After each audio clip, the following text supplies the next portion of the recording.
65% पुरुष जब भी अपने मन की कोई बात कहने की कोशिश करते हैं, मन की बात वो मोदी जी वाली नहीं, तो जब भी ये लोग अपने मन की कोई बात कहने की कोशिश करते हैं, इमोशनल होते हैं, तो या तो लोग डर जाते हैं या चुप हो जाते हैं या उनकी शेमिंग की जाती है। ये मैं नहीं कह रही हूँ, ये अमेरिका की ये संस्था कह रही है कि 65% ऑफ मेन जिन्होंने कभी भी ये कोशिश की होगी कि चलो अपनी बात कहें, अपने मन में जो चल रहा है, उमड़ घुमड़ रहा है वो कहें, तो उनके साथ ये व्यवहार किया जाता है। अब अमेरिका की ही संस्था कह सकती है, भारत में तो ऐसी कोई संस्था ही नहीं है जो इस बात का पता लगाए। बाकी मुझे लगता है जो 35% बचते हैं उनके पास ये EQ ही नहीं है समझने के लिए। EQ कहते हैं इमोशनल कोशेंट को। यदि कोई संस्था यहाँ पर कोशिश करे कि इस तरह का कोई सर्वे लाया जाए, तो मैं दावे के साथ कह सकती हूँ कि ये जो फिगर इन्होंने 65% की अमेरिका में निकाली है, भारत में वो फिगर कम से कम नहीं तो 90% की निकलेगी। तो चलिए चर्चा करते हैं इसी पर।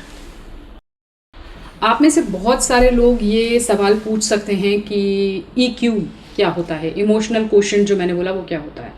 तो देखिए, इसको कभी समझाया तो जाता नहीं है, ठीक है। जो आर्ट्स के स्टूडेंट्स हैं वो तो फिर भी थोड़ा बहुत कहीं ना कहीं पढ़ देख लेते हैं। साइंस में मुझे लगता नहीं है कि साइंस साइड वाले बच्चों को इतना कुछ इसके बारे में बताया जाता है।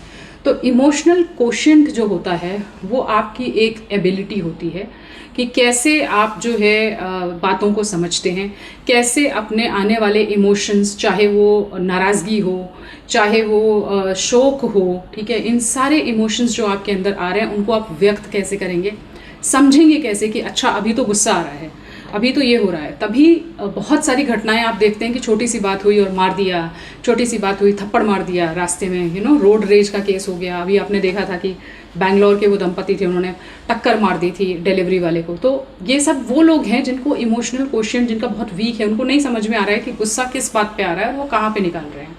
तो ऐसे बहुत सारे आदमी हैं और उन पर काम करने की ज़रूरत है, जो कि नहीं हो रहा है।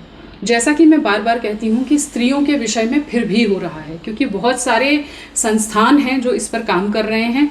सरकार की नीतियों का फोकस भी इसी पर है और बहुत सारे प्राइवेट जो है फेमिनिस्ट ग्रुप्स भी खड़े हुए हैं ऐसे सिस्टरहुड के नाम पर, ऐसे सहयोग करने के लिए।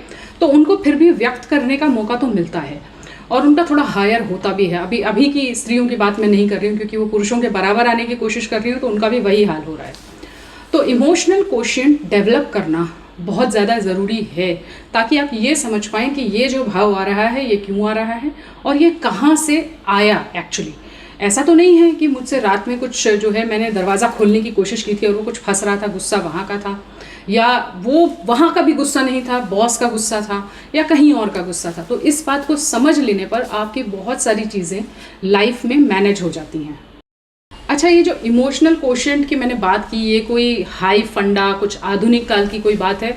तो मुझे ऐसा नहीं लगता है, क्योंकि हम लोग जब भी चर्चा करते हैं श्रुत सखा में, जो मेरा प्लेटफॉर्म है, हमारे सहयोगियों ने भी यही बात बोली। हम लोग जो है आपस में बैठ के ये चर्चा कर रहे थे, तो ये बात निकल करके आई कि जो पहले राजा लोग हुआ करते थे वो लड़ाइयाँ लड़ते थे, ठीक है, युद्ध पर जाते थे, बहादुर थे, बहुत बहादुर थे, लेकिन वो वल्नरेबल भी थे। वल्नरेबल माने उस परिस्थिति में भी थे कि कब रो देंगे, ठीक है। अब अगर आपने रामायण भक्ति भाव से पढ़ी हो, बिना किसी जजमेंट के पढ़ी हो, वैसे नहीं जैसे फेमिनिस्ट पढ़ते हैं, तो आप देखेंगे कि भगवान राम जब जो है सीता को ढूंढ रहे होते हैं, तो वो सीता सीता एक ऐसे प्रेमी की तरह चिल्लाते हुए चलते हैं। वो बहुत वल्नरेबल हैं उस स्थिति में। भरत को देखते हैं, रो देते हैं, मगर वो युद्ध लड़ते हैं साथ में, ठीक है। तो ऐसा नहीं है कि एक पुरुष की पहचान केवल ये है कि वो तलवार उठाकर लड़ाई लड़ेगा। उस पुरुष की पहचान ये भी है कि वो जो है वो रो देगा और वो जो है गुस्सा भी करेगा जब समुद्र रास्ता नहीं देगा। तो हमारे सामने भरे पड़े हैं इस तरह के उदाहरण। संभवतः तब सोसाइटी वैसी हुआ करती होगी जब इस पर जज नहीं किया जाता होगा, जो कि ये अमेरिकन संस्था अभी कह रही है।